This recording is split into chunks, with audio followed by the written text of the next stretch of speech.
Hello my dear students. Today in this class I am going to start a new chapter of second PUC, relations and functions. ನಾವು relations ಅಂದ್ರೆ ಏನು, functions ಅಂದ್ರೆ ಏನು ಅಂತ ಮೀನಿಂಗ್ಗಳನ್ನು ಮಾತ್ರ, definitions ಅನ್ನು ಮಾತ್ರ ಫಸ್ಟ್ PUC ನಲ್ಲಿ ಸ್ಟಡಿ ಮಾಡಿದ್ವಿ. ಅದರ ಎಕ್ಸ್ಟೆಂಡೆಡ್ ಪಾರ್ಟ್ ನ ಏನು ಮಾಡೋಣ ಅಂತಂದ್ರೆ ಸೆಕೆಂಡ್ PUC ನಲ್ಲಿ ಸ್ಟಡಿ ಮಾಡೋಣ. So in order to know the meaning concept of relations and functions, we should know about the set and Cartesian product.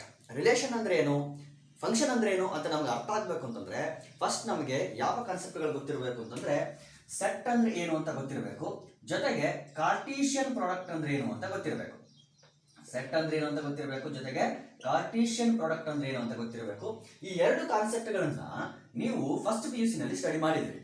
ಆದ್ರೂ ಕೂಡ ನಾ ಏನ್ ಮಾಡೋಣ ಅಂತಂದ್ರೆ ಈ ಕಾನ್ಸೆಪ್ಟ್ಗಳನ್ನ ಒಂದು ಸ್ವಲ್ಪ ಬ್ರೀಫ್ ಆಗಿ ರೀಕಾಲ್ ಮಾಡ್ಕೊಂಡು next main concept of relations and functions, types of functions and types of relations, ಅವುಗಳನ್ನ ಈ ಒಂದು ಸೆಕೆಂಡ್ PU ಒಂದು ಯೂನಿಟ್ ಅಲ್ಲಿ ಏನ್ ಮಾಡೋಣ, ಸ್ಟಡಿ ಮಾಡೋಣ.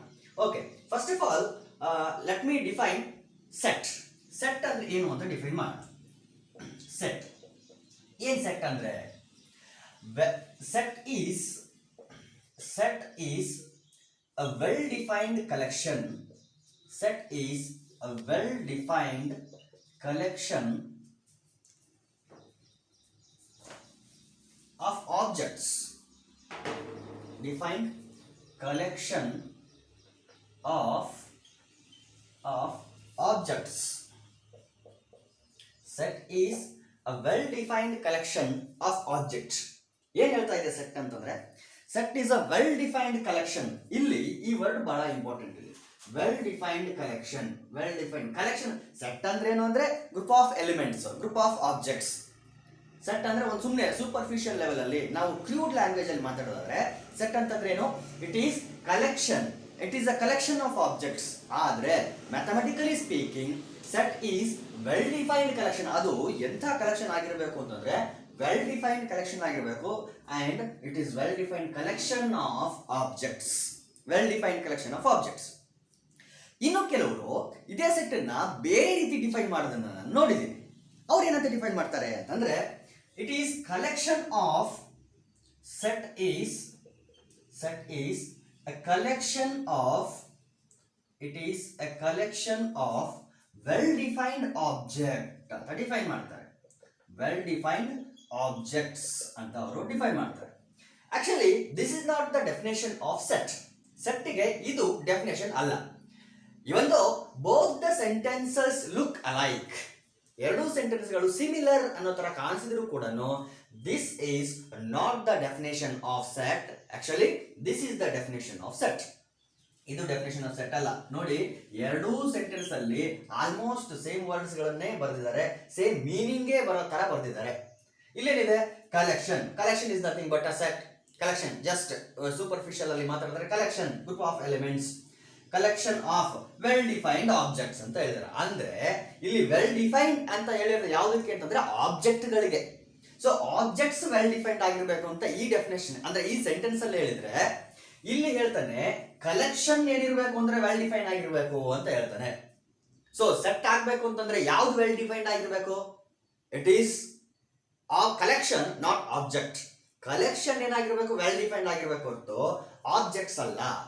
ಆಬ್ಜೆಕ್ಟ್ಸ್ ಜಸ್ಟ್ ನಮ್ಮ ಕಲೆಕ್ಷನ್ ಅನ್ನ ವೆಲ್ ಡಿಫೈನ್ ಮಾಡಿಬಿಟ್ರೆ ನಾವು ಆಬ್ಜೆಕ್ಟ್ ಆ ಕಲೆಕ್ಷನ್ ಒಳಗಡೆ ಬರ್ಬೇಕಾ ಬರಬಾರ್ದಾ ಅಂತ ಡಿಸೈಡ್ ಮಾಡ್ತದೆ.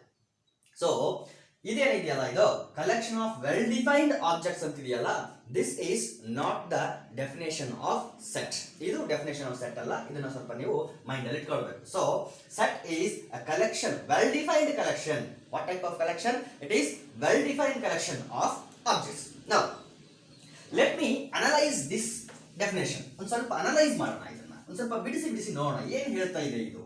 ಏನ್ ಹಾಗಾದ್ರೆ ವೆಲ್ ಡಿಫೈನ್ಡ್ ಕಲೆಕ್ಷನ್ ಅಂತಂದ್ರೆ ಏನು? ವೆಲ್ ಡಿಫೈನ್ಡ್ ಕಲೆಕ್ಷನ್ ಅಂದ್ರೆ ಏನು?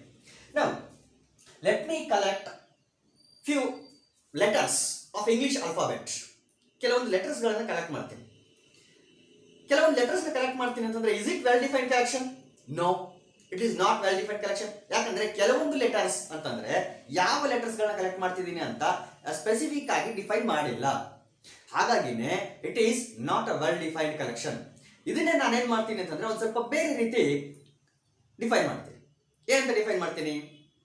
let me collect all the vowels of English alphabet. ಈಗ ನಾನೇನ್ ಮಾಡ್ತಿದ್ದೀನಿ ಅಂತಂದ್ರೆ ಇಂಗ್ಲಿಷ್ ಆಲ್ಫಾಬೆಟ್ ಅಲ್ಲಿ ಇರತಕ್ಕಂತ ಎಲ್ಲಾ ವೋವೆಲ್ಸ್ ಗಳನ್ನ ಒಂದು ಕಲೆಕ್ಷನ್ ಆಗಿ ಬರೀತಿದ್ದೀನಿ. They are the first vowel is A, E, I, O, U. These are the vowels of English alphabet. So A, E, I, O, U are the vowels of English alphabet. You know that any set is denoted, the elements of the set, that is objects of set, are collected in a flower bracket. ಆ collection ಅನ್ನ usually set ಅಲ್ಲಿ ನಾವೇನಂತ ಬರಿತೀವಿ ಅಂತಂದ್ರೆ ಈ ರೀತಿ flower bracket ಅಲ್ಲಿ ಬರಿತೀವಿ. ಇದಕ್ಕೆ ಒಂದು ನೇಮ್ ಅನ್ನ ಕೊಡ್ತೀವಿ. ಆ ನೇಮ್ ಯಾವಾಗಲೂ ಯಾವ ಲೆಟರ್ ಆಗಿರ್ತದೆ ಅಂತಂದ್ರೆ ಕ್ಯಾಪಿಟಲ್ ಲೆಟರ್ ಆಗಿರ್ತದೆ. Let me name it by A. ಇದನ್ನೆಲ್ಲ ನೀವು ಫಸ್ಟ್ ಪಿ ಯು ಸಿ ನಲ್ಲಿ ಓದಿದಿರಿ.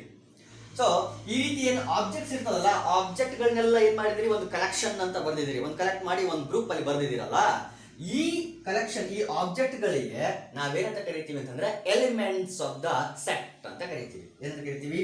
A, E, I, O, U ಈ ಎಲ್ಲ ಆಬ್ಜೆಕ್ಟ್ ಗಳಿದಾವಲ್ಲ, ಈ ಆಬ್ಜೆಕ್ಟ್ ಗಳಿಗೆ ಏನಂತ ಕರಿತೀವಿ? ಎಲಿಮೆಂಟ್ಸ್ ಆಫ್ ದ ಸೆಟ್ ಅಂತ ಕರಿತೀವಿ. ಇದನ್ನು ಕೂಡ ನೀವು ಫಸ್ಟ್ ಪಿ ಯು ಸಿ ನಲ್ಲಿ ಓದಿದ್ದೀವಿ. So these are the objects of the set A. A, E, I, O, U are the objects of the set A. Now ನನ್ನ ಡೆಫಿನೇಷನ್ ಆಫ್ ದ ಕಲೆಕ್ಷನ್ ಬರೋಣ. ನನ್ನ ಕಲೆಕ್ಷನ್ ನ ಯಾವ ರೀತಿ ನಾನು define ಮಾಡಿದ್ದೆ ಅಂತಂದ್ರೆ, it is collection of all the vowels of English alphabet ಅಂತ ನಾನು ಹೇಳಿದ್ದೆ. ಹಾಗಾದ್ರೆ ಇಸ್ ಇಟ್ ವೆಲ್ ಡಿಫೈನ್ಡ್ ಅಂತ ನಾನು ಕೇಳ್ತೀನಿ. Is it well defined? Yes, of course it is well defined. How can you say that? ಹೆಂಗೆ ಹೇಳ್ತೀರಿ ಅಂತಂದ್ರೆ, ನೋಡಿ, ವೆಲ್ ಡಿಫೈನ್ಡ್ ಅಂತ ಹೇಳಿದ್ರೆ ಇಲ್ಲಿ ಯಾವ ಆಬ್ಜೆಕ್ಟ್ ಆ ಸೆಟ್ ಒಳಗಡೆ ಬರಬೇಕು, ಯಾವ ಆಬ್ಜೆಕ್ಟ್ ಆ ಸೆಟ್ ಒಳಗಡೆ ಬರಬಾರ್ದು ಅನ್ನೋದನ್ನ ಕ್ಲಿಯರ್ ಆಗಿ ನಾನು ಡಿಫೈನ್ ಮಾಡಕ್ ಆಗ್ತಿರ್ಬೇಕು, ಕ್ಲಿಯರ್ ಆಗಿ ಡಿಸೈಡ್ ಮಾಡಕ್ ಆಗ್ತಿರ್ಬೇಕು. ಒಂದು ವೇಳೆ ಅಲ್ಲಿ ಯಾವ್ದೋ ಒಂದು ಆಬ್ಜೆಕ್ಟ್ ತಗೊಳ್ತೀನಿ, ಈ ಆಬ್ಜೆಕ್ಟ್ ನ ಇದ್ರೊಳಗಡೆ ಹಾಕ್ಬಹುದಲ್ಲ, ಇಲ್ಲ ಇದನ್ನ ಆಬ್ಜೆಕ್ಟ್ ನ ಇದ್ರೊಳಗಡೆ ಹಾಕಕ್ ಆಗಲ್ಲ ಅಂತ ಈ ರೀತಿ ಏನಾದ್ರೂ ಕನ್ಫ್ಯೂಷನ್ ಬರೋ ತರ ಏನಾದ್ರೂ ಡೆಫಿನೇಷನ್ ಇತ್ತು ಅಂತಂದ್ರೆ ಕಲೆಕ್ಷನ್ಗೆ, ಆ ರೀತಿಯ collection just it's a collection, it's not a set. ಅದು ಜಸ್ಟ್ ಕಲೆಕ್ಷನ್ ಆಗಿರ್ತದೆ, ಆದ್ರೆ ಅದು ಸೆಟ್ ಆಗಿರಲ್ಲ. ಹಾಗಾಗಿ ಒಂದು ಆಬ್ಜೆಕ್ಟ್ ನಾವು ತಗೊಂಡಾಗ ಆಬ್ಜೆಕ್ಟ್ ಸೆಟ್ ಆ ಕಲೆಕ್ಷನ್ ಒಳಗಡೆ ಬರಬೇಕಾ ಬರಬಾರ್ದಾ ಅಂತ ಡಿಸೈಡ್ ಮಾಡೋ ತರ ಇರಬೇಕು ಆ ಕಲೆಕ್ಷನ್ಗೆ ನಾವು ಮಾಡಿದಂತ ಡೆಫಿನೇಷನ್. ಆಗ ಮಾತ್ರ ಆ ಕಲೆಕ್ಷನ್ ಏನಾಗ್ತದೆ? ವೆಲ್ ಡಿಫೈನ್ಡ್ ಕಲೆಕ್ಷನ್ ಆಗ್ತದೆ. ಆ ವೆಲ್ ಡಿಫೈನ್ಡ್ ಕಲೆಕ್ಷನ್ ಅನ್ನು ನಾವೇನಂತ ಕರಿತೀವಿ? ಸೆಟ್ ಅಂತ ಕರಿತೀವಿ. ನೋಡಿ, ಈಗ ನಾನು ಬೇರೆ ಯಾವುದಾದ್ರೂ ಒಂದು ಎಲಿಮೆಂಟ್ ಅನ್ನು ತಗೊಳ್ತೀನಿ. Usually the letters present inside the set will be usually we consider small letters unless it is mentioned. Mention ಮಾಡಲಿಲ್ಲ ಅಂತಂದ್ರೆ ಅಲ್ಲಿವರೆಗೂ ನಾವು ಜಸ್ಟ್ ಈಗ ಏನಂತ ಹೇಳಿದ ವೋವೆಲ್ಸ್ ಆಫ್ ಇಂಗ್ಲಿಷ್ ಆಲ್ಫಾಬೆಟ್ ಅಂತ ಅಷ್ಟೇ ಹೇಳಿದ್ರಲ್ಲ, ಅಷ್ಟು ಮಾತ್ರ ಏನಾದರೂ ಹೇಳಿದ್ರೆ ಇಲ್ಲಿ ನಾವು ಯೂಶುವಲಿ ಕನ್ಸಿಡರ್ ಮಾಡೋದು ಯಾವ ಲೆಟರ್ಸ್ ಅಂತಂದ್ರೆ ಸ್ಮಾಲ್ ಲೆಟರ್ಸ್. ಒಂದು ವೇಳೆ ಮೆನ್ಷನ್ನೇ ಮಾಡಿದ್ರೆ ಏನಂತ ಕ್ಯಾಪಿಟಲ್ ಲೆಟರ್ಸ್ ಅಂತ ಮೆನ್ಷನ್ ಮಾಡಿದ್ರೆ ಅವಾಗ ಮಾತ್ರ ನಾವು ಈ ಪ್ಲೇಸ್ ಅಲ್ಲಿ ಕ್ಯಾಪಿಟಲ್ ಲೆಟರ್ಸ್ ನ ತಗೊಳ್ತೀವಿ. So always the name of the set, usually always the name of the set will be A capital letter. ಇದು ನೆನಪಿರ್ಬೇಕು, ಗೊತ್ತು ನಿಮ್ಗೆ ಇದೆಲ್ಲ. ಸೊ ಇಲ್ಲಿ ನಾನು ಯಾವುದೋ ಒಂದು ಎಲಿಮೆಂಟ್ ಅನ್ನು ತಗೊಳ್ತೀನಿ. ಯಾವ ಎಲಿಮೆಂಟ್ ಅನ್ನು ತಗೊಳ್ತೀನಿ? Let me consider N X. Let me consider N element X. Is it N element of the set A? Is X an element of the set A? No, X does not belongs to the set A. X ಅನ್ನೋದು A ಅನ್ನೋ set ನ element ಅಲ್ಲ. X does not belongs to the set A. Why? Because A is a set which contains all the vowels of English alphabet. English alphabet ಅಲ್ಲಿರೋ ಎಲ್ಲಾ vowels ಗಳ collection ಇದು set A ಅನ್ನೋದು. Is X an vowel? No. X ಅನ್ನೋದು vowel ಅಲ್ಲ ಅಂತಂದ್ಮೇಲೆ ಈ X ಇದ್ರ ಒಳಗಡೆ ಬರಕ್ ಸಾಧ್ಯ ಇಲ್ಲ, ಚಾನ್ಸ್ ಇಲ್ಲ. ಹಾಗಾಗಿ x does not belongs to the set A. Is M belongs to the set A? Is M belongs to the set A? No, M does not belongs to the set A because M is not an vowel. M is also not an vowel. therefore ನಾನು clear ಆಗಿ ಹೇಳ್ಬೋದು ಯಾವ element ಇದ್ರೊಳಗಡೆ ಬರಬೇಕು, ಯಾವ element ಇದ್ರೊಳಗಡೆ ಬರಬಾರ್ದು ಅಂತ ನಾನು ಕ್ಲಿಯರ್ ಆಗಿ ಡಿಫೈನ್ ಮಾಡ್ಬೋದು. ಹಾಗಾಗಿ this collection is a set. This collection is well defined collection and hence this is a set. ನೋಡಿ ಇದರೊಳಗಡೆ ಎ ಬರಬಹುದಾ? Yes of course, A is an element of A belongs to the set A, E belongs to the set A, and so on and so on. I is also an element of A, I belongs to the set A, O belongs to the set A, U belongs to the set A. Like this, if a collection is well defined, then we call that well defined collection as set. ಆ ರೀತಿ well defined collection ಏನಿರುತ್ತಲ್ಲ ಅದನ್ನ ನಾವು set ಅಂತ ಕರಿತೀವಿ. ಈಗ ಇನ್ನೊಂದು ಯಾವುದೋ ಒಂದು ಕಲೆಕ್ಷನ್ ತಗೋಣ. Let me collect all the natural numbers of number system. Number system ಅಲ್ಲಿ ಇರ್ತಕ್ಕಂಥ ಎಲ್ಲ ನ್ಯಾಚುರಲ್ ನಂಬರ್ಗಳನ್ನು ಏನ್ ಮಾಡ್ತೇನೆ, ಕಲೆಕ್ಟ್ ಮಾಡಿ ಒಂದು ಸೆಟ್ ಅಂತ ಒಂದು ಕಲೆಕ್ಷನ್ ಅಂತ ಬರೀತೀವಿ. ಏನೇನು ಇರ್ತವೆ ಅದರಲ್ಲಿ? 1 ಇರ್ತದೆ, 2 ಇರ್ತದೆ, 3 ಇರ್ತದೆ, 4 and so on. ನಾನು ಅದನ್ನ ಒಂದು ಸೆಟ್ ಅಂತ ಬರೆದಿದ್ದೀನಿ. And usually this set is denoted by the letter script n. This is the script n which is used to denote the set of all natural numbers. Set of all natural numbers ಅನ್ನ denote ಮಾಡಕ್ಕೆ use ಮಾಡತಕ್ಕಂತ ಒಂದು script ಯಾವುದು ಅಂತಂದ್ರೆ this n. So this is the collection of all natural numbers. Is it a set now? Yes, of course it is a set, because ಯಾವುದಾದ್ರೂ ಒಂದು element ಅನ್ನು ತಗೊಂಡ್ರೆ ಆ ಎಲಿಮೆಂಟ್ ಈ ಸೆಟ್ ಒಳಗಡೆ ಇನ್ಕ್ಲೂಡ್ ಆಗಬೇಕಾ, ಇನ್ಕ್ಲೂಡ್ ಆಗಬಾರ್ದಾ ಅಂತ ನಾನು ಡಿಸೈಡ್ ಮಾಡಬಹುದು. ಹೌ? Let me check. ನೋಡಿ ಇಲ್ಲಿ -5 ಅಂತ ತಗೊಳ್ತೀನಿ. Let me consider an element -5. Is this -5 belongs to the set n? No. -5 does not belongs to the set n. -5 does not belongs to the set n because -5 is not a natural number. -5 is not a natural number, and hence this -5 cannot be a member of this set n. ಈ ಸೆಟ್ಟಿನ member ಆಗಕ್ಕೆ ಸಾಧ್ಯ ಇಲ್ಲ. ಹೋಗ್ಲಿ, 5 ಏನಾದರೂ ಈ ಸೆಟ್ಟಿನ member ಆಗಬಹುದಾ? Yes, of course it will be a member of the set n because it is a natural number. Therefore 5 belongs to the set of natural numbers because 5 is a natural number. ಹೋಗ್ಲಿ, 100 ಆಗಬಹುದಾ ಅಂತ ಕೇಳಿದ್ರೆ yes, 100 is a natural number. Therefore 100 is an element of the set of natural numbers. Like this, that collection should be well defined. ಒಂದು collection ಏನು ಕೊಟ್ಟಿರ್ತೀವಲ್ಲ ನಾವು, ಆ collection ಏನಾಗಿರ್ಬೇಕು ಅಂತಂದ್ರೆ ವೆಲ್ ಡಿಫೈನ್ಡ್ ಕಲೆಕ್ಷನ್ ಆಗಿದ್ರೆ ಆ ವೆಲ್ ಡಿಫೈನ್ಡ್ ಕಲೆಕ್ಷನ್ ಅನ್ನು ನಾವು ಸೆಟ್ ಅಂತ ಕರೀತೀವಿ. ಈಗ ಇನ್ನೊಂದು ಎಕ್ಸಾಂಪಲ್ ತಗೋಣ. ನನ್ನ ಹತ್ರ ಇಬ್ಬರು ವ್ಯಕ್ತಿಗಳಿದ್ದಾರೆ, A and B. With me I have 2 persons. First person is A and the second person is B. First person is A and the second person is B. Here I have 6 other persons, A, B, C, X, Y and Z. ನಾನು ಒಂದು collection ಇಲ್ಲಿ ಹೇಳ್ತೀನಿ ಅವರಿಗೆ, ಇವರಿಬ್ಬರಿಗೂ ಹೇಳ್ತೀನಿ ಯಾವ ರೀತಿ collect ಮಾಡ್ಕೊಂಡು ಬರ್ಬೇಕಪ್ಪ ಅಂತಂದ್ರೆ, collection of all handsome boys of Karnataka ಅಂತ ಹೇಳ್ತೀನಿ ನಾನು. ಆಫ್ ಕರ್ನಾಟಕ ಅಂತ ಹೇಳ್ತೀನಿ. ನಾನು ಇವರಿಬ್ಬರಿಗೆ ಒಂದು ಟಾಸ್ಕ್ ಕೊಡ್ತಿದ್ದೀನಿ. ಇಲ್ಲಿ ಏನ್ ಟಾಸ್ಕ್ ಕೊಟ್ಟಿದ್ದೀನಿ ಅಂತಂದ್ರೆ, they have to collect all the handsome boys which are living in Karnataka. ಕರ್ನಾಟಕದಲ್ಲಿ ಇರ್ತಕ್ಕಂಥ ಎಲ್ಲ ಹ್ಯಾಂಡ್ಸಮ್ ಬಾಯ್ಸ್ ಗಳನ್ನೆಲ್ಲ ಕಲೆಕ್ಟ್ ಮಾಡ್ಕೊಂಡ್ ಬರ್ರಪ್ಪ, ಅವ್ರ ನೇಮ್ಗಳನ್ನೆಲ್ಲ ಕಲೆಕ್ಟ್ ಮಾಡಿ ಲಿಸ್ಟ್ ಮಾಡ್ಕೊಂಡ್ ಬರ್ರಿ ಅಂತ ನಾನು ಏನ್ ಮಾಡ್ತಿದ್ದೀನಿ ಅಂತಂದ್ರೆ, ಎ ಅಂಡ್ ಬಿಗೆ ಒಂದು ಟಾಸ್ಕ್ ಕೊಟ್ಟಿದ್ದೀನಿ. ಎ ಪ್ರಕಾರ ಯಾರ್ಯಾರು ಹ್ಯಾಂಡ್ಸಮ್ ಬಾಯ್ ಅಂತಂದ್ರೆ, according to A, this A is handsome, this C is handsome and this Z is handsome. Let me assume that according to A, C, Z are handsome boys. According to this B is handsome and X is handsome and Y is handsome. Let me say A is also handsome. According to B, these 4 members are handsome.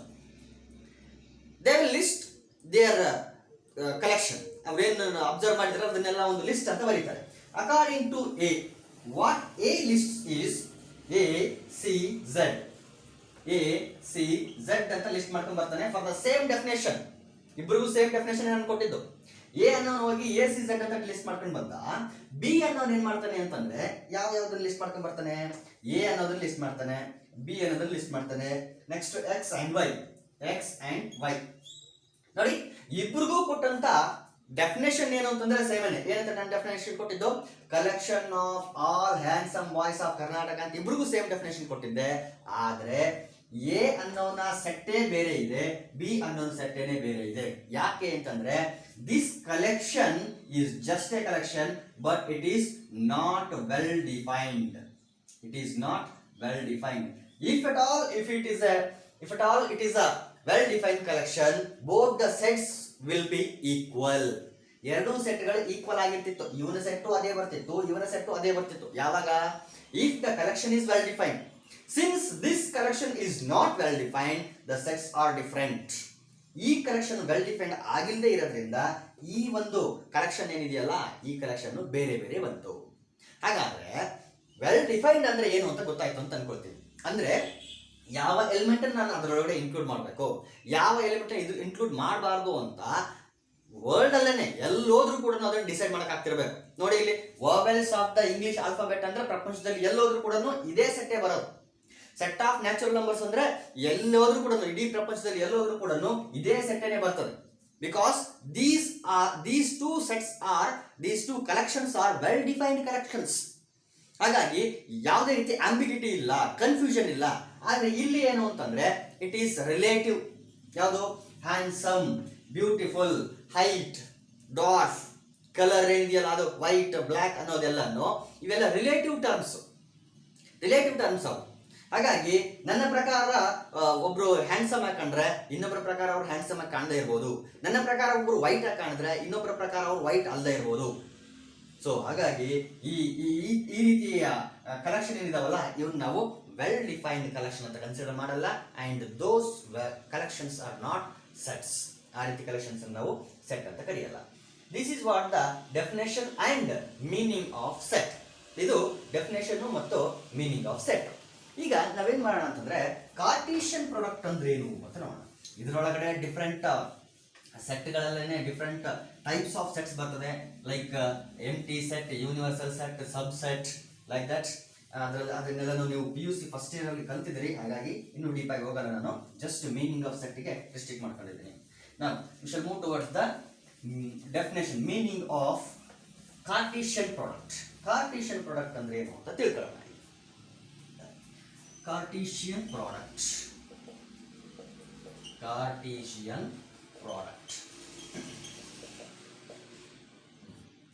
ಏನ್ ಹಾಗಾದ್ರೆ Cartesian product ಅಂದ್ರೆ? Let A and B let A and B be any two sets. Let A and B be any two sets, then Cartesian product of A and B written as A cross B.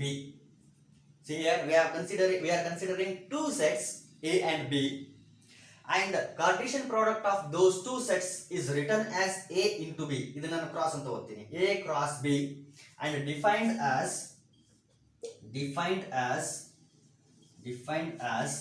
A cross B equals to A comma B, such that A belongs to the set A and B belongs to the set B. This is what the definition of Cartesian product says. ಏನು ಹೇಳ್ತಾ ಇದೆ ಇಲ್ಲಿ? Let A and B be two sets, any sets. ಒಂದು ವೇಳೆ ಇವೆರಡರಲ್ಲಿ ಯಾವುದಾದ್ರೂ ಒಂದು set ಅಥವಾ ಎರಡು ಸೆಟ್ಗಳೇನಾದರೂ ಎಂಟಿ ಸೆಟ್ ಆಗಿತ್ತು ಅಂತಂದ್ರೆ ದಿಸ್ ಕಾರ್ಟೀಷಿಯನ್ ಪ್ರಾಡಕ್ಟ್ ವಿಲ್ ಬಿ ಎಂಟಿ. ಅದ್ರ ಬಗ್ಗೆ ನಾನು ಆಮೇಲೆ ಮಾತಾಡೋಣ. ಸ್ಪೆಷಲ್ ಕೇಸ್ಗಳವೆಲ್ಲ ನೀವು ಫಸ್ಟ್ PUC ನಲ್ಲಿ ಸ್ಟಡಿ ಮಾಡಿದ್ದೀರಿ. ಸೊ ಇಲ್ಲಿ A and B may be any set. So let A and B be any two sets. Then Cartesian product of these two sets is written as A cross B. ಅದನ್ನ ಯಾವ ರೀತಿ ಬರೀತಾರೆ? A cross B ಅಂತ ಬರೀತಾರೆ. The Cartesian product of A and B is written as A cross B, and it is defined as, ಅದನ್ನು define ಮಾಡಿರೋದು ಈ ರೀತಿ, A cross B which is equal to, it is the ordered pair of A and B where first element comes from the first set and the second element comes from the second set, where A belongs to the set A and B belongs to the set B. Here A is the first element and B is the second element. So ಇಲ್ಲಿ ಯಾವ order ಬರ್ದಿರ್ತೀವೋ ಅದೇ order ಅಲ್ಲೇ ಒಳಗಡೆ ಅವು ordered peer ಅಲ್ಲಿ ಇರ್ತವೆ. Ordered peer ಅಂದ್ರೆ ಗೊತ್ತು ನಿಮಗೆ, first element, second element, third element, fourth element ಅಂತ. ಈ ರೀತಿ ಪ್ಲೇಸ್ ಸ್ಪೆಸಿಫಿಕೇಶನ್ ಇದ್ರೆ ಆ ರೀತಿಯ ಒಂದು ಕಲೆಕ್ಷನ್ ಇರುತ್ತಲ್ಲ, ಆ ರೀತಿಯ ಒಂದು ಆರ್ಡರ್ ಏನಿರುತ್ತಲ್ಲ ಅದನ್ನ ಆರ್ಡರ್ಡ್ ಪೇರ್ ಅಂತ ಕರಿತೀವಿ. ನೋಡಿ, ಎರಡು ಇದ್ರೆ ಆರ್ಡರ್ಡ್ ಪೇರ್.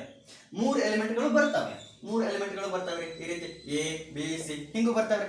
ಈ ರೀತಿ ಬಂದ್ರೆ ನೋಡಿ, ಇದನ್ನ ಆರ್ಡರ್ಡ್ ಟ್ರಿಪ್ಲೆಟ್ ಅಂತ ಕರೀತಾರೆ.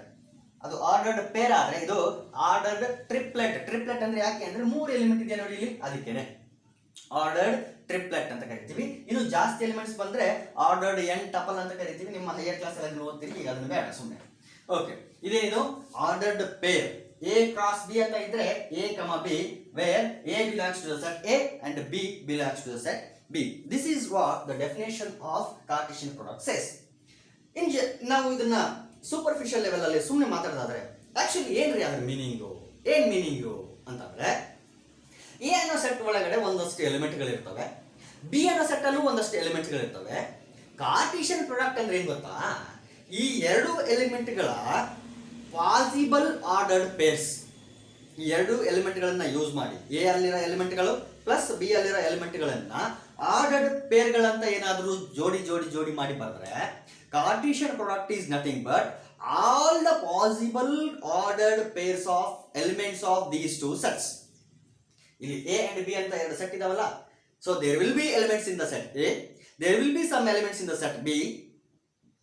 Now Cartesian product is nothing but all the possible ordered pairs of elements of the set A and the set B.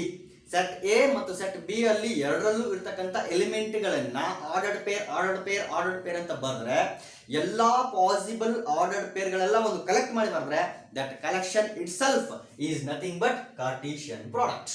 ಅದೇನೇ ಏನಾಗಿರ್ತದೆ ಅಂತಂದ್ರೆ ಕಾರ್ಟೀಷಿಯನ್ ಪ್ರಾಡಕ್ಟ್ ಆಗಿರ್ತದೆ. Take for example, let me consider a set A equal to 1, 2. Let me consider another set B, A, B, C ಅಂತ ನಾನು consider ಮಾಡ್ತೀನಿ. Now A cross B ಯಾವ ರೀತಿ ಇರ್ತದೆ, 1 ಇಂದ ಶುರು ಮಾಡಿದ್ರೆ ಆರ್ಡರ್ ಪೇರ್ ಬರೆಯಕ್ಕೆ ಶುರು ಮಾಡ್ತೀನಿ. ಫಸ್ಟ್ ಎಲಿಮೆಂಟ್ ನೋಡಿ, ಆರ್ಡರ್ ಪೇರ್ ಅಲ್ಲಿ ಫಸ್ಟ್ ಎಲಿಮೆಂಟ್ ಒಂದಿರ್ತದೆ, ಸೆಕೆಂಡ್ ಎಲಿಮೆಂಟ್ ಇನ್ನೊಂದಿರ್ತದಲ್ಲ. ಈಗ ಫಸ್ಟ್ ಎಲಿಮೆಂಟ್ ನಾನು ಫಿಕ್ಸ್ ಮಾಡ್ತೀನಿ. ಯಾವ್ದಾದ್ರು ಫಿಕ್ಸ್ ಮಾಡ್ತೀನಿ, 1 ಇಂದ ಫಿಕ್ಸ್ ಮಾಡ್ತೀನಿ. ಯಾಕೆ ನಾನು ಫಸ್ಟ್ ಎಲಿಮೆಂಟ್ 1 ಇಂದ ಫಿಕ್ಸ್ ಮಾಡಬೇಕು, ಯಾಕೆ ನಾನು ಫಸ್ಟ್ ಎಲಿಮೆಂಟ್ ಎ ಇಂದ ಯಾಕೆ ಫಿಕ್ಸ್ ಮಾಡಬಾರ್ದು, ಬಿ ಇಂದ ಯಾಕೆ ಫಿಕ್ಸ್ ಮಾಡಬಾರ್ದು, ಸಿ ಇಂದ ಯಾಕೆ ಫಿಕ್ಸ್ ಮಾಡಬಾರ್ದು ಅಂತಂದ್ರೆ ನಾನು ಇಲ್ಲಿ ಬರೀತಾ ಇರೋದು ಎ ಕ್ರಾಸ್ ಬಿ ಬರೀತಿದ್ದೀನಿ ಅಂತಂದ್ರೆ first element should be an element of the set A itself. A ಇಂದನೇ ಬಂದಿರಬೇಕು. ಹಾಗಾಗಿ ಫಸ್ಟ್ ಪ್ಲೇಸ್ ಅನ್ನು ನಾನು ಎ ಅಲ್ಲಿ ಇರತಕ್ಕಂತ ಒಂದು ಎಲಿಮೆಂಟ್ ಫಿಕ್ಸ್ ಮಾಡ್ತೀನಿ. Let me fix that place for the element A, for the element 1 of A. So 1 ಇಂದ fix ಮಾಡಿದ್ರೆ 1, A, 1, A, 1, B, 1, C, 1 ಇಂದ ಫಿಕ್ಸ್ ಮಾಡಿದಾಗ ಇಷ್ಟು ಪಾಸಿಬಲ್ ಆರ್ಡರ್ಡ್ ಪೇರ್ಗಳು ಬರ್ತವೆ. ಈಗ 2 ಫಿಕ್ಸ್ ಮಾಡ್ತೀನಿ ಫಸ್ಟ್ ಎಲಿಮೆಂಟ್ಗೆ. 2 ಫಿಕ್ಸ್ ಮಾಡಿದ್ರೆ 2, A, 2, B, 2, C. These are the possible ordered pairs of the elements of A and B. If the elements of A are 1 and 2, if the elements of B are A, B, C, these are the possible ordered pairs. ನೀವು ಕೇಳ್ಬೋದು ಈಗ sir, ಈಗ ಇಲ್ಲಿ A, 1 ಅಂತ ಬರೀಬಹುದಾ ಅಂತ ಕೇಳಿದ್ರೆ no, I cannot write that because A, 1 ಅಂತ ಏನಾದ್ರು ಬರೆದ್ರೆ ಅದು A ಕ್ರಾಸ್ B ಆಗಲ್ಲ. ಏನಾಗ್ತದೆ, ಅದು B ಕ್ರಾಸ್ A ನ ಒಂದು ಎಲಿಮೆಂಟ್ ಆಗ್ತದೆ. ಯಾವ್ದನ್ನ ಬರೆದ್ರೆ A, 1 ಅಂತ ಏನಾದ್ರು ಬರೆದ್ರೆ this is not an element of A cross B. ಯಾಕೆ? Which is the first set here? It is A. Is A an element of A? No. Is 1 an element of B? No. Therefore, this A, 1 is not an element of A cross B. ಹಾಗಾದ್ರೆ ಈ A, 1 ಯಾವ ಸೆಟ್ಟಿನ element ಆಗಿರ್ತದೆ ಅಂದ್ರೆ this will be an element of B cross A. ನೋಡಿ, A ಅನ್ನೋ element ಯಾವ set ಇಂದ ಬಂದಿರೋದು, ಇಲ್ಲಿ B ಎಂಬ ಸೆಟ್ ಇಂದ ಬಂದಿರೋದು. 1 ಅನ್ನೋ ಎಲಿಮೆಂಟ್ A ಅನ್ನೋ ಸೆಟ್ ಇಂದ ಬಂದಿರೋದು. Therefore, ಇಲ್ಲಿ 1, A ಅಂದ್ರೇನೆ ಬೇರೆ, A, 1 ಅಂದ್ರೇನೆ ಬೇರೆ. 1, B ಅಂದ್ರೇನೆ ಬೇರೆ, B, 1 ಅಂದ್ರೇನೆ ಬೇರೆ. 1, C is different from C, 1. 2, A is different from A, 2 and so on. Like this, ಇಲ್ಲಿ A cross B ನೇ ಬೇರೆ, A cross B is different from B cross A. So ಇಲ್ಲಿ ಅವುಗಳ ಪ್ಲೇಸ್ಗಳು ಬಹಳ ಇಂಪಾರ್ಟೆಂಟ್. A cross B ಅಂತ ಬರೆದಿದ್ರೆ ordered ಪೇರ್ಗಳಲ್ಲಿ first place ಯಾರಿಗೆ ಬಿಟ್ಕೊಟ್ಟಿರ್ಬೇಕು ಅಂದ್ರೆ A ಇಂದ ಬರ್ತಕ್ಕಂಥ ಎಲಿಮೆಂಟ್ಸ್ ಗಳಿಗೆ ಬಿಟ್ಕೊಟ್ಟಿರ್ಬೇಕು. B cross A ಅಂತ ಇದ್ರೆ ಫಸ್ಟ್ ಎಲಿಮೆಂಟ್ ಆರ್ಡರ್ಡ್ ಪೇರ್ ಅಲ್ಲಿ ಫಸ್ಟ್ ಎಲಿಮೆಂಟ್ B ನೇ ಇರಬೇಕು, ಸೆಕೆಂಡ್ ಎಲಿಮೆಂಟ್ A ಇಂದ ಬಂದಂತ ಎಲಿಮೆಂಟ್ಸ್ ಇರಬೇಕು. ಯಾವಾಗ B cross A ಅಂತ ಇದ್ರೆ, B cross A ಅಂತ ಇದ್ರೆ ಆರ್ಡರ್ಡ್ ಪೇರ್ಗಳಲ್ಲಿ ಈ B cross A ನ ಸೆಟ್ ಅಲ್ಲಿ ಆರ್ಡರ್ಡ್ ಪೇರ್ಗಳು ಇರ್ತವೆ. ಆ ಆರ್ಡರ್ಡ್ ಪೇರ್ ಅಲ್ಲಿ first element should be elements of the set B. ಈ ಬಿ ಇಂದ ಬಂದಂತ ಎಲಿಮೆಂಟ್ಗಳೇ ಫಸ್ಟ್ ಎಲಿಮೆಂಟ್ಗಳಾಗಿರ್ಬೇಕು. ಎರಡನೇ ಎಲಿಮೆಂಟ್ಗಳು ಯಾವಾಗಿರ್ಬೇಕು ಅಂದ್ರೆ ಏನೇ ಆಗಿರ್ಬೇಕು. ಹೀಗೆ A cross B ಮತ್ತು B cross A ನ ಬರೀತೀವಿ. In general keep this result in your mind that in general, ನಾನು ಮಾತಾಡ್ತಾ ಇರೋದು ಇನ್ ಜನರಲ್ ಆಗಿ ಹೇಳೋದಾದ್ರೆ, in general A cross B is not equal to B cross A. In general speaking, A cross B is not equal to B cross A. But A cross B is equal to B cross A if and only if A is equal to B. A is equal to B. In general ಆಗಿ ಹೇಳೋದಾದ್ರೆ A cross B ಮತ್ತು B cross A equal ಆಗಿ ಸಾಧ್ಯ ಇಲ್ಲ ರೀ. They will be equal. A cross B will be equal to B cross A if and only if. ಯಾವಾಗ? if and only if A is equal to B. A ಮತ್ತು B ಎರಡು equal ಆದಾಗ ಮಾತ್ರ A cross B ನು B cross A ನು ಎರಡು ಏನಾಗ್ತವೆ ಅಂತಂದ್ರೆ equal ಆಗ್ತವೆ. unless and until A is equal to B, A cross B and B cross A will not be equal. So ಇವೆರಡು ಇದು ಈಕ್ವಲ್ ಆಗಬೇಕಂದ್ರೆ ಇದು ಎರಡು ಸೆಟ್ಗಳು ಏನಾಗಿರಬೇಕು? ಈಕ್ವಲ್ ಆಗಿರಬೇಕು. This is what the Cartesian product is. ಆದ್ರೆ ಈ ಕಾರ್ಟೇಶಿಯನ್ ಪ್ರಾಡಕ್ಟ್ ಬರೀ ಎರಡು ಸೆಟ್ಟಿಗೆ ಮಾತ್ರ ಹೇಳ್ತಾರೇನು, ಎರಡು ಸೆಟ್ಟಿಗೆ ಮಾತ್ರ ಡಿಫೈನ್ ಮಾಡ್ತಾರೆ ಅಂತಂದ್ರೆ ನೋ, ಬರೀ ಎರಡು ಸೆಟ್ಟಿಗೆ ಮಾತ್ರ ಏನು ಡಿಫೈನ್ ಮಾಡಲ್ಲ.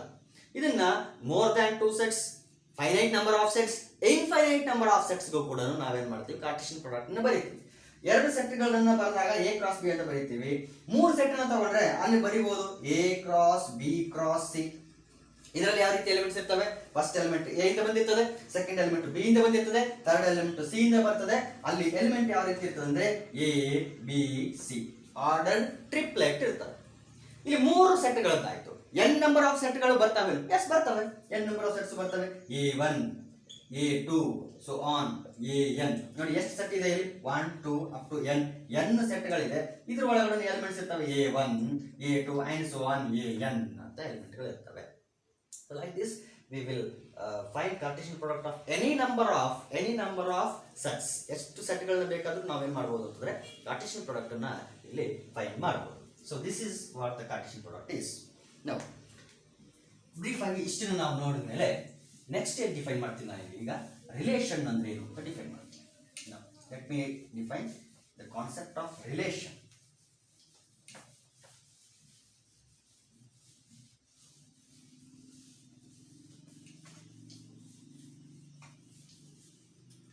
ರಿಲೇಷನ್ ಅಂದ್ರೆ ಆಕ್ಚುಲಿ ಇದನ್ನ ವೈಡ್ ಆಗಿ ಡಿಫೈನ್ ಮಾಡಿದ್ರೆ ಬೇರೆ ಮೀನಿಂಗ್ ಇದೆ relation is any subset of Cartesian product actually.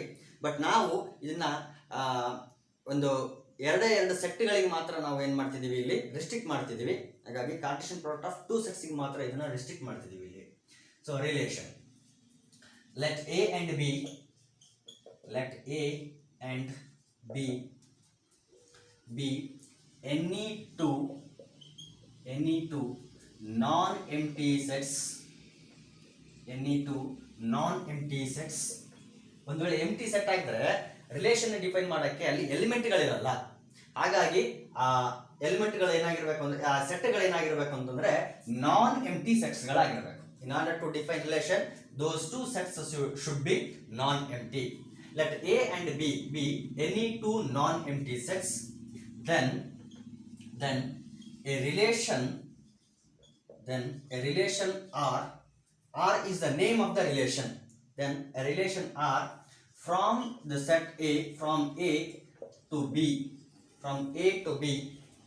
is any subset of A cross B. Any subset of A cross B. ಏನು ಹಾಗಾದ್ರೆ ರಿಲೇಷನ್ ಅಂತಂದ್ರೆ ನೋಡಿ, ಇಲ್ಲಿ ಎರಡು ಸೆಟ್ಗಳನ್ನು ಕನ್ಸಿಡರ್ ಮಾಡಿದ್ದೀನಿ. ಯಾವ ಸೆಟ್ಗಳವು? A and B are two sets and specially they are non empty sets. A and B are non-empty sets. It means that there is at least one element is there in A and B. At least one. There may be more than one, but there should be at least one element. So those type of sets are called as non-empty sets. Here A and B are such type of sets. A and B be any two non-empty sets, then a relation R. This R is the name of the relation. ಇಲ್ಲಿ R ಅಂತಾನೆ ಕೊಡಬೇಕಂತ ಏನಿಲ್ಲ. You can give name for the relation any alphabet. ಯಾವುದಾದ್ರೂ alphabet ಕೊಡಬಹುದು, but usually R ಅಂತ ಕೊಡ್ತೀವಿ. A relation R from A to B, from A to B, A ಇಂದ B ಗೆ ಒಂದು ರಿಲೇಷನ್ ಡಿಫೈನ್ ಮಾಡಿದ್ರೆ, what is that relation A to B? That relation is nothing but it is a subset of A cross B. A cross B ನ ಒಂದು subset ಅನ್ನೇ ನಾವೇನಂತ ಕರಿತೀವಿ? Relation ಅಂತ ಕರಿತೀವಿ. A and B are any two non empty sets. ನಾವು ಆ ಎರಡು ಸೆಟ್ಗಳನ್ನು ಯೂಸ್ ಮಾಡಿ ಒಂದು ಕಾರ್ಟಿಷಿಯನ್ ಪ್ರಾಡಕ್ಟ್ ಬರೀಬಹುದು ಎ ಕ್ರಾಸ್ ಬಿ ಅಂತ. ಆ ಎ ಕ್ರಾಸ್ ಬಿ ಅಂತ ಸೆಟ್ ಬರೆದಾಗ ಒಂದು ನಮಗೇನು ಬರ್ತದೆ ಅಂತಂದ್ರೆ ಒಂದು ಕಾರ್ಟಿಷಿಯನ್ ಪ್ರಾಡಕ್ಟ್ ಬರ್ತದೆ. ಆ ಕಾರ್ಟಿಷಿಯನ್ ಪ್ರಾಡಕ್ಟ್ ಒಳಗಡೆ ಆರ್ಡರ್ಡ್ ಪೇರ್ಗಳಿರ್ತವೆ. ಆ ಆರ್ಡರ್ಡ್ ಪೇರ್ಗಳನ್ನ ಯೂಸ್ ಮಾಡಿ ನಾನು, ಅಥವಾ ಆ ಕಾರ್ಟಿಷಿಯನ್ ಪ್ರಾಡಕ್ಟ್ ನ ಯೂಸ್ ಮಾಡಿ ನಾನು ಎಷ್ಟೋ ಸಬ್ಸೆಟ್ಗಳನ್ನ ಬರೆಯಬಹುದು. ಆ ಪ್ರತಿಯೊಂದು ಸಬ್ಸೆಟ್ ಕೂಡ ಏನಾಗಿರ್ತದೆ ಅಂತಂದ್ರೆ ಒಂದೊಂದು ರಿಲೇಷನ್ ಆಗಿರ್ತದೆ. So any subset of A cross B is a relation R from A to B. ಒಂದು ವೇಳೆ ಇಲ್ಲಿ relation R from B to A ಅಂತಂದ್ರೆ, relation R from B to A, ನೋಡ್ರಿ ಇದನ್ನ ಇಷ್ಟನ್ನು R from A to B ನ symbolically ಹಿಂಗೆ ಬರೀತೀವಿ. R from A to B ಅಂತ ಬರೀತೀವಿ. A to B ಅಂತ ಬರೀತೀವಿ. ಇದನ್ನ ಸ್ಟಡಿ ಮಾಡಿದ್ದೇನೆ ಫಸ್ಟ್ ಪೀಸ್. ಅದೇ ಒಂದು ವೇಳೆ ಫ್ರಮ್ B to A ಅಂತಂದ್ರೆ, B to A ಅಂತಂದ್ರೆ ಅದನ್ನ ಹೆಂಗ್ ಬರೀತೀವಿ? Relation R from B to A. This relation R is any subset of not A cross B. It is B cross A. This relation R is any subset of B cross A, but this relation R is subset of A cross B. A cross B ನ ಯಾವ್ದಾದ್ರು ಒಂದು subset ಏನಾಗಿರ್ತದೆ? Relation ಆಗಿರ್ತದೆ. ನೋಡಿ ಇಲ್ಲಿ ನೋಡಿ, let me consider a set A 1, 2 and the set 3, 4. 3, 4 ಅಂತ ಒಂದು ಸೆಟ್ಗಳನ್ನು ಕನ್ಸಿಡರ್ ಮಾಡಿದ್ದೀನಿ. A cross B ಬರೀತೀವಿ. A cross B ಏನೇನಾಗ್ತದೆ? 1, 3, 1, 4, 1, 3, 1, 4 and 2, 3, 2, 4, 2, 3, 2, 4. These are the possible ordered pairs of the elements of the set A and B. A cross B ಗೆ ಬರೆಯಕ್ಕೆ ಇಷ್ಟನ್ನ ಬರೀತೀವಿ. ಇದರ set ಸಬ್ಸೆಟ್ಗಳನ್ನ ಬರೀಬಹುದಲ್ಲ? I may consider any elements and write them as subset. 1, 4 consider ಮಾಡ್ತೀನಿ, 2, 4 consider ಮಾಡ್ತೀನಿ, ಒಂದು set ಅಂತ ಬರೀತೀನಿ.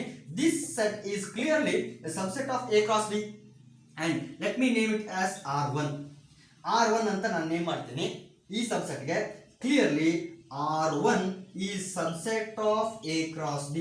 Therefore R1 is a relation R from A to B. R1 is a relation from A to B. ಇನ್ನೊಂದು ಯಾವುದೋ ಒಂದು subset ಬರೀತೀನಿ. ಯಾವುದು? 2, 3 and 1, 3 ಅಂತ ಬರೀತೀನಿ. ನೋಡಿ, ಎಲಿಮೆಂಟ್ಗಳು ಇಂಟರ್ಚೇಂಜ್ ಆಗ್ಬೋದು, ಪ್ಲೇಸ್ಗಳು. 2, 3 ಫಸ್ಟ್ ಬಂದು 1, 3 ನೆಕ್ಸ್ಟ್ ಬರ್ಬೋದು. ಆದ್ರೆ ಇದ್ರೊಳಗಡೆ ಆರ್ಡರ್ ಪೇರ್ ಒಳಗಡೆ ಚೇಂಜ್ ಆಗಂಗಿಲ್ಲ. 1, 3 ಹೋಗಿ 3, 1 ಆಗಂಗಿಲ್ಲ. ಇದಕ್ಕೆ ಇನ್ನೊಂದು ಹೆಸರು ಕೊಡ್ತೀನಿ, R2 ಅಂತ. Clearly R2 is subset of A cross B. Therefore R2 is also a relation from A to B.